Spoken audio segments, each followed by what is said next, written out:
자, 오늘은 베드로전서 1장 3절에서 9절까지 말씀으로 은혜 받는 시간이 되겠습니다. 자, 베드로전서 1장 3절부터 9절까지 함께 펴놓고 영상을 보면서 저와 여러분이 교통하시겠습니다.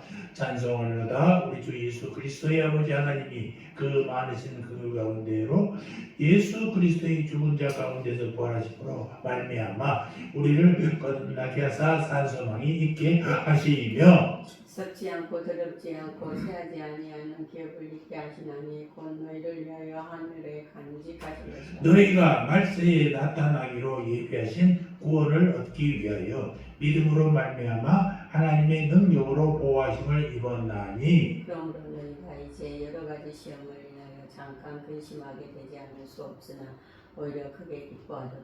너희 믿음의 시련이 불로 연단하여도 없어질 금보다 더 귀하여 예수 그리스도에 나타나실 때에 칭찬과 영광과 존귀를 얻게 하려 함이라. 예수를 너희가 보지 못하였으나 사랑하는도다. 이제도 보지 못하거나 믿거나 알 수 없는 영광스러운 즐거움으로 기뻐하나니 같이 믿음의 결국 곧 영혼의 구원을 받음이라. 아멘.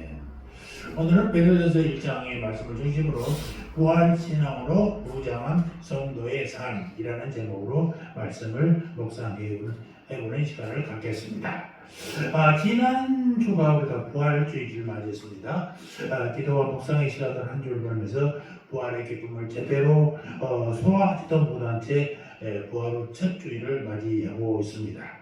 말로는 범죄한 인간에게 부활의 소망이 중요하다고 하고 소망이 없는 인생은 비참하다고 하면서도 우리의 마음속에 여전히 우리는 왜 아직 주님밖에 되지 않을까? 왜 이런 일이 우리에게 일어나야 하는가라는 자괴감을 감출 수가 없습니다. 하나님은 소망이 하나시며 우리에게 소망을 주시는 분이심을 알면서도 지금처럼 인간 세상이 정말 어이없고 소망이 없이 느껴지는 것을 일체 경험해 못한 좌절이 아닐 수 없다라는 것입니다. 그러면 우리는 이 일에 주저앉을 수가 없습니다. 아무리 우리 주변 상황이 어렵고 힘들다 하더라도 예수 그리스도의 부활은 이 모든 어둠과 좌절을 물리치고 광명한 희망의 나라로 우리를 인도하는 능력이 됨을 우리는 믿기 때문에 그렇습니다. 예수님의 부활은 우리를 소망으로 이끄는 길이요 기쁨과 환희의 세계로 들어가는 문이고 우리를 영원한 몸으로 살리는 기폭제가 된다는 사실을 우리는 믿어야 할 줄 믿습니다. 오늘 보면은 사도 베드로가 소아시아 일대에 흩어져 살던 성도들에게 보낸 편지 베드로 전서의 첫 부분입니다. 교회사의 전서에 따르면 베드로는 자신의 마지막 수년간을 로마에서 보냈고 AD 68년에 네로에서 순교당했습니다. 예수님처럼 십자가에 매달리기 위해 부끄러워서 거꾸로 십자가에 매달려 죽었다라고 전해오고 있습니다. 이 베드로전서는 베드로는 이 본서를 기록한 후 2년이 제한되어 순교했다고 전해지니까 아마 AD 66년 정도의 편지가 써졌다라고 우리가 기억하게 됩니다. 우리는 당시 순교당할 처지에 놓인 베드로나 박해의 직면에 있는 이 베드로 전서를 전해드는 성도들을 생각할 때 그가 어떤 마음으로 이 편지를 쓰고 있는가를 짐작할 수 있습니다. 본문의 말씀을 통하여 하나님은 부활 신앙을 가진 성도들에게 어떤 소망을 주시는지 생각하는 이 시간이 되기를 소원합니다. 하나님은 부활 신앙으로 무장한 성도에게 어떤 삶을 약속하고 계십니까? 성경은 예수 그리스도의 부활이 우리에게 가져다주는 이 풍성한 삶을 어떻게 묘사하는지 살펴보도록 하겠습니다. 먼저 3절을 같이 보겠습니다. 시작. 그의 많으신 긍휼대로 예수 그리스도를 죽은 자 가운데서 부활하게 하심으로 말미암아 우리를 거듭나게 하사 산 소망이 있게 하시며 하나님은 예수님의 부활과 성도의 부활을 믿는 성도를 거듭나게 하사 산 소망이 있게 하신다라는 사실입니다. 본절은 하나님의 긍휼에 대해 언급하면서 그리스도인들이 산 소망으로 거듭나게 되는데, 이것은 죽은 자들 가운데서 부활하신 예수 그리스도를 통해서 하나님이 주신 것임을 말하고 있다라는 것이죠. 하나님의 긍휼은 죄 가운데 빠져 빗장된 인류를 불쌍히 여기는 마음입니다. 그리고 바로 여기에서부터 구속 사역이 시작된다는 것입니다. 하나님은 도무지 자격이 없는 자들에 대한 주체할 수 없는 사랑으로 독생자 예수 그리스도를 십자가에 죽게 하시고 부활하게 하심으로써 원수 되었던 우리를 자기 유업을 상속할 자녀로 삼으셨다라는 사실입니다. 여러분, 이 부활신앙으로 무장한 성도의 삶은 거듭나 산소망으로 넘치는 삶인 것을 믿으시기 바랍니다. 여기 보면 거듭나게 하사라는 단어는 다시 낫다, 이것은 중생, 또 계속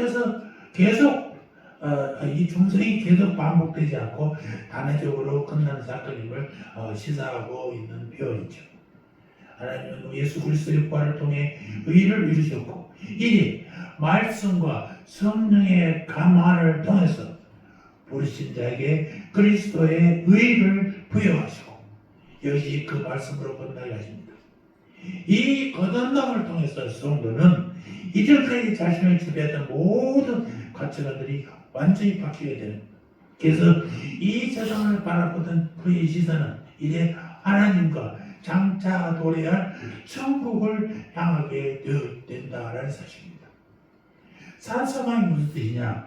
소망이 살아있다는 단순한 묘사가 아니라 소망 자체가 행동하고 움직인다는 뜻이에요. 그래서 산소망은 성도에게 활력을 불어넣어주는 원리가 되는 것이고, 계속해서 사물의 밝은 면을 보는 것이고 좋은 것만을 기대하는 것입니다. 그러므로 이 흘러넘치는 영성에 대한 소망은 성도에게 다가오는 두려움을 막아주게 된다는 것이죠. 그렇다면 이 산소망이란 구체적으로 무엇이냐라는 것입니다. 그것은 예수님 재림으로 이루어질 새하늘과 새 땅, 천년왕국의 삶을 가르치는 것입니다. 그리스도인들이 불같은 고난과 시련의 한복판에 살아가야 하면서도 내적 기쁨과 신앙의 확신을 잃지 않을 수 있는 이유는 바로 이와 같은 확실한 소망이 있기 때문입니다. 아멘.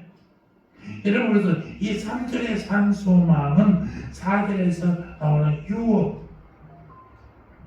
유업과 연결되어 있다. 그러니까 4절, 썩지 않고 더럽지 않고 쇠하지 않는 유업을 입게 하시나니 곧 너희를 위하여 하늘에 간직하신 것이라.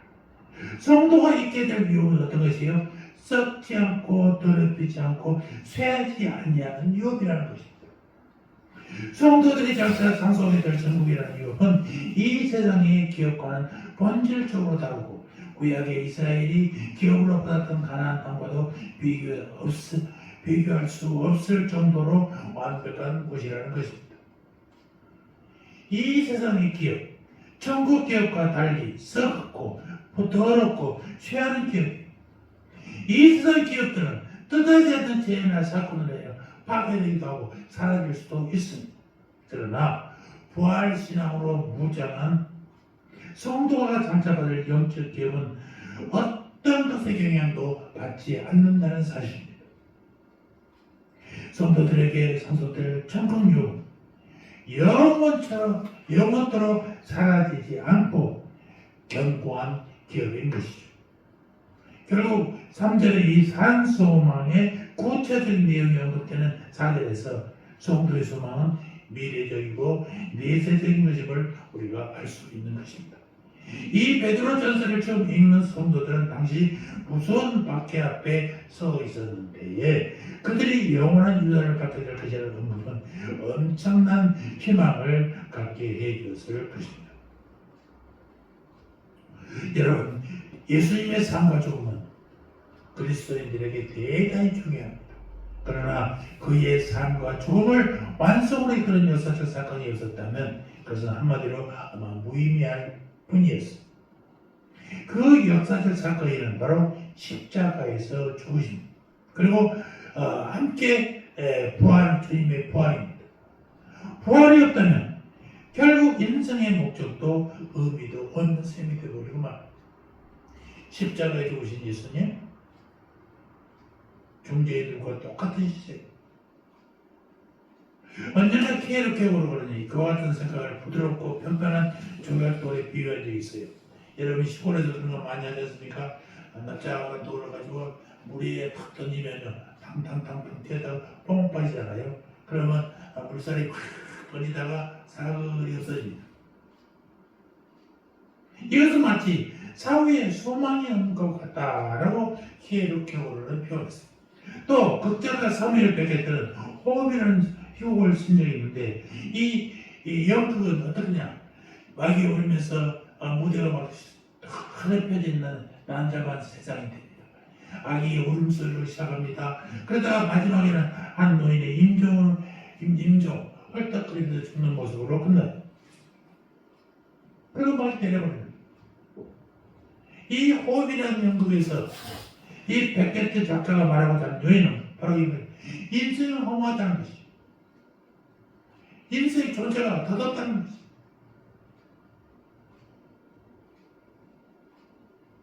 제가 병원에 있으면서 죽음을 앞두고 죽음을 맞이할 수도 있겠다는 두려움 속에 있을 때 내가 죽는 것은 정말 문제가 아니에요.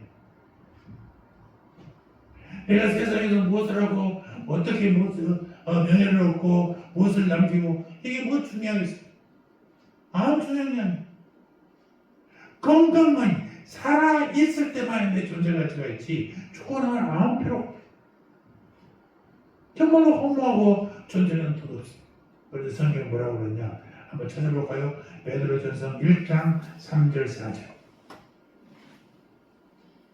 시작. 우리 주 예수 그리스도의 아버지 하나님을 찬송하리로다. 그의 많으신 긍휼대로 예수 그리스도를 죽은 자 가운데서 부활하게 하심으로 말미암아 우리를 거듭나게 하사 산 소망이 있게 하시며 썩지 않고 더럽지 않고 쇠하지 아니하는 유업을 있게 하시나니 곧 너희를 위하여 하늘에 간직한 것이라. 여러분 부활신앙으로 무장하고 계십니까? 그렇다면 여러분은 영생에 대한 소망이 넘치고 있을 것입니다. 아멘. 영생의 소망이 넘치는 삶을 사시기 바랍니다. 현실을 듣고 깜깜하지만 결국 하나님께서 이걸 극복하고 영생의 삶을 주시는 분이다 라는 것을 믿으시기를 바랍니다. 두 번째 6절 봅니다. 시작. 그러므로 너희가 이제 여러 가지 시험으로 말미암아 잠깐 근심하게 되지 않을 수 없으나 오히려 크게 기뻐하는도다. 이 부활신앙으로 견실하게 무장하고 있는 성도들은요 영생의 소망이 있다는 것입니다. 이 영생의 소망으로 인해서 오히려 주님 주시는 기쁨이 넘치게 된다는 것입니다. 본절에서 베드로 사도는 이 세상의 나그네로 잠시 죄리하고 있는 성도들에게 갖가지 시험들이 있을 것이다 라고 얘기하고 있었습니다. 6절 너희가 이제 여러 가지 시험으로 말미암아 잠깐 근심하게 되지 않을 수 없으나 당시 이 베드로 전서를 읽는 성도들에게 닥쳤던 시험들은 이방인들의 비방과 욕설, 해고와 폭행 그리고 심지어 살인 등과 같이 견디기 힘든 것들이 있습니다. 성경은 하나님이 주시는 믿음의 시련 때문에 성도들이 잠깐 근심할 수 있다는 사실을 전제하고 인정합니다. 그렇지만 시련 앞에서 근심하는 것이 당연하다 하더라도 성도들이 장차 누릴 영원한 영광을 생각할 때 그 시련은 잠깐이다. 그리고 장차 누려야 될 영광은 영원한 것이다. 그렇기 때문에 성도는 오히려 크게 기뻐할 수 있다라고 하는 것입니다. 여러분 부활신앙으로 무장한 성도는 여러 가지 시험을 당한다 하더라도 거기서 좌절하지 않냐고 오히려 크게 기뻐한다는 것입니다. 여기에는 하나님께서 믿음을 가진 성도들을 능력으로 보아준다는 약속이 전제되어 있습니다. 본문 5절을 보십시오. 너희는 말세에 나타난 내 귀로 예비하신 구원을 얻기 위하여 믿음으로 말미암아 하나님의 능력으로 보호하심을 받았느니라. 이는 믿음 때문에 핍박받고 압박당하는 자들에게 베드로 사도를 통해서 말씀하신 하나님의 놀라운 선포예요. 말씀대로 성도들로 하여금 예비된 구원을 믿음으로 받게 하기 위하여 하나님께서 보호하신다라는 것입니다. 여러분 이거 믿으십니까? 여러분이 자신의 믿음으로 말미암아 부당한 대우를 받거나 직장을 잃게 된다 할지라도 하나님의 보호하심을 믿느냐라는 말입니다. 여러분 자신이 성도라는 신분 때문에 극한 고통을 받지 하나님의 보호하심을 확신하시기를 바랍니다. 아멘. 혹시나 확신이 없다면 아니 강한 드립이 있어도 신앙을 다시 한번 점검하기 위하여 이 말씀의 의미를 살펴야 된다는 것입니다. 여러분 성도는 자신을 넘어뜨리려고 달려오는 원수들의 모든 공격으로부터 하나님의 능력으로 완벽하게 보호받습니다. 그러나 하나님의 능력으로 보호함을 받게 되는 데는 조건이 있어요. 그것은 성도들의 믿음이라는 것입니다. 즉 하나님께서 후사로 선택하신 성도들은 믿음으로 말미암아 내세뿐만 아니라 이 세상에서도 하나님의 능력 아래 보호를 받게 된다는 것입니다. 이를 통해 성도들은 하나님의 능력 아래 승리하게 될 것을 확신할 수 있습니다. 따라서 성도에게는 믿음이, 그것도 부활에 대한 믿음이 절대적으로 필요하다 하겠습니다. 그리고 이 믿음 있는 성도는 시련 가운데에서도 크게 기뻐하는 삶을 사는 행복한 삶이 된다는 것입니다. 이것이야말로 하나님께서 우리에게 요청하시는 삶의 태도 아니겠습니까? 시련 중에서도 크게 기뻐하는 것. 이것은 부활신앙으로 무장한 성도들의 특징입니다. 왜 하나님 우리에게 이런 삶을 요구하시냐요? 그것은 우리가 당하는 시험은 결코 영원하지 않다는 것이죠. 그 시험을 통과하는 자들에게는 하나님의 영광의 축복이 기다리고 있다는 사실을 우리에게 가르쳐주고 있는 것입니다. 6절 다시 한번 봅니다. 그러므로 너희가 이제 여러 가지 시험으로 말미암아 잠깐 근심하게 되지 않을 수 없으나 오히려 크게 기뻐하는도다. 이 말씀을 공동 번역으로 읽으면 이렇게 되어 있습니다. 그러므로 기뻐하십시오. 여러분이 얼마 동안 갖가지 시련을 겪으면서 슬픔을 맛보아야 한다고 해도 그것은 여러분의 믿음을 순수하게 만들기 위한 것입니다. 훨씬 쉽게 번역했잖아요. 내 삶이 어려워. 하나님, 내가 하나님을 믿는데 왜 이리 어려움이 있어요? 하나님을 믿는 내가 이렇게 하나님을 사랑하는 나인데 왜 하나님이 나에게 막또 물질적인 축복을 안 주십니까? 우리의 믿음을 더욱 순수하게, 더욱 하나님 앞에 무릎 꿇게 하고 하나님의 은혜를 체험하게 하기 위해서 그러니까 성도의 믿음을 연단하기 위해서 하나님께서 허락하신 이 시련을 성도는 기쁨으로 받아들여야 된다라는 얘기입니다. 이것이 하나님께서 요구하시는 신앙입니다. 성숙하고 견고한 신앙을 가진 사람이라면 그 시련에 기쁨으로 동참할 수 있어야 됩니다. 고난이 축복을 합니다. 그러나 이 고난을 통과하고 고난을 이겨내면 주님께서 보상으로 큰 축복을 주신다는 것입니다. 이 놀라운 영적 원리를 다른 각도에서 보면 고난에 대한 성도의 반응이 신앙의 성숙을 측정하는 바로미터라고 할 수가 있는 것입니다. 혹자의 말처럼 시련은 그 사람이 얼마나 위대한가를 시험해 보기 위한 하나님이 부여하신 시금석이다 라고도 표현하고 있습니다. 우리도 오늘 시인처럼 노래할 수 있어야겠습니다. 고난 당하는 것이 내게 유익이라. 이로 말미암아 내가 주의 윤례를 배우게 되었나이다라고 시편 119편에서는 기록하고 있습니다. 사랑하는 성도 여러분, 지금 오직 예수 부활신앙 때문에 고난을 당하고 있지는 않으십니까? 말씀대로 정직하게 사느라고 어려움을 겪고 있지는 않습니까? 교회에서 받은 사에게 충실하느라 힘들지 않으십니까? 여러분 자신의 신앙의 성숙도를 한번 측정해 보시기 바랍니다.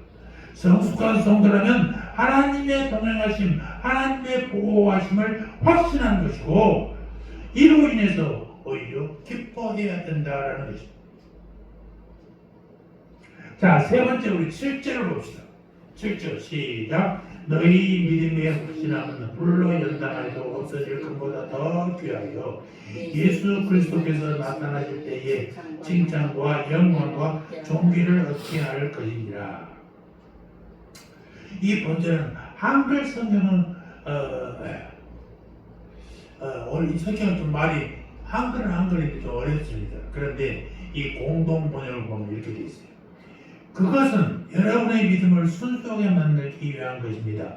결국 없어지고 황금도 불로 연단을 받습니다. 그러므로 황금보다 훨씬 더 귀한 여러분의 믿음은 많은 단련을 받아 순수한 것이 되어라고 보다 상세하고도 명쾌하게 번역을 하고 있습니다. 본절은 성도들의 믿음을 황금이 필요하습니다. 금광에서 채굴된 금은 어떻게 합니까? 원석은 큰 뜨거운 불에서 녹습니다. 용광에 집어넣어서 분리합니다. 그래서 지각기는 다 받고 금만, 순수한 금만 제치하는 것이죠. 마찬가지로 하나님은 성도들의 믿음의 진위를 가리기 위해서 그들을 불같은 시련의 도가니에 집어넣는다. 하나님의 자녀된 성도는 정금같이 나기 위해서 불같은 시련을 받는 것은 너무나 당연하다라고 표현하고 있습니다. 그리고 이러한 시련을 통과해서 깨끗하고 순수한 믿음으로 달려있는 성도들은 장차 예수 그리스도의 재림 때에 칭찬과 영광과 존귀를 얻게 될 것입니다. 아멘.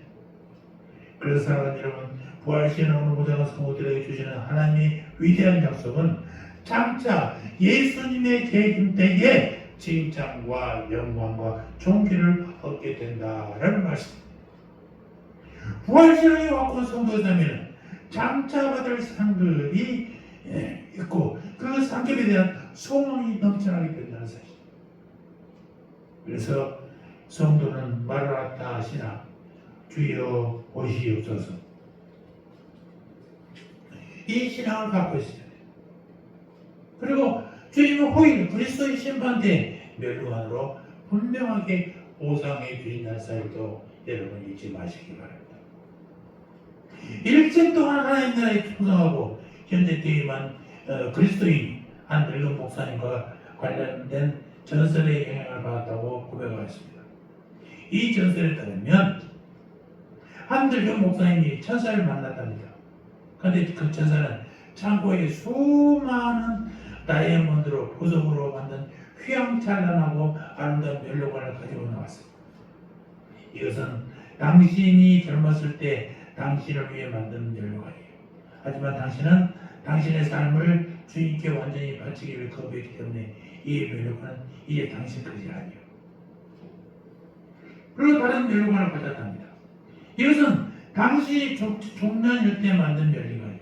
하지만 당신은 당신의 삶 일부를 세상적인 축구에 사용하기 때문에 이것은 받을 수 없게 되었어. 그리고 다시 한번 창고로 가가지고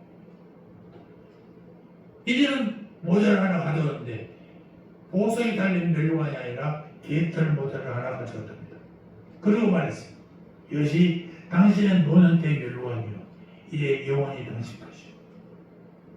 금은보와 찬란할 때 믿음 노년 때는 다 잃어버리고 말았어. 여기 시도한 방법 많잖아요. 젊을 때 열심히 하나님의 전도하고 말씀을 전하다가 늙어서는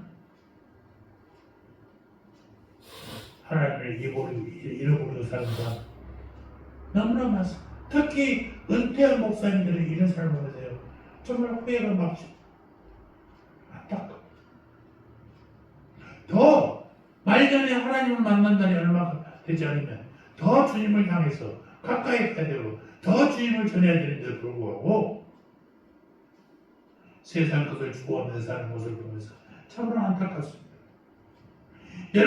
여러분 예수 그리스도 부활이 모든 믿는 자들의 부활의 첫 열매가 됨을 믿으십니까? 아멘. 아멘. 여러분은 마지막 나팔에 순식간에 호련히 변화되어 공중에서 주님을 맞이하게 될 것을 믿으십니까? 그게 하시기 바랍니다. 여러분은 과연 거듭나 산소망으로 넘치는 삶을 살고 있으십니까? 아멘. 여러분의 직장 동료들은 여러분에게서 영생의 소망을 발견하고 있으십니다. 여러분은 매일의 흐르는 삶 속에서 하나님의 보호하심을 체험하고 있느냐라는 것입니다. 여러분의 얼굴이 주위 사람들의 기쁨을 선사하고 있는 부활 소망이 가득 찬 여러분의 모습이냐? 다시 한번 여러분 스스로 체크리스트에 점수를 매기시기 바랍니다. 정말 우리 모두 부활절 행사로 끝나는 게 아니라 부활 소망으로 확고히 무장하여 부활의 증인이 되기에 더욱 힘쓰는 우리들이 되어야 될 줄 믿습니다. 우리 앞에는 예수님의 영광스러운 재림 사건이 기다리고 있고 천국의 영광스러운 멸관이 기다리고 있음을 주님의 이름으로 축원합니다. 아멘. 할렐루야.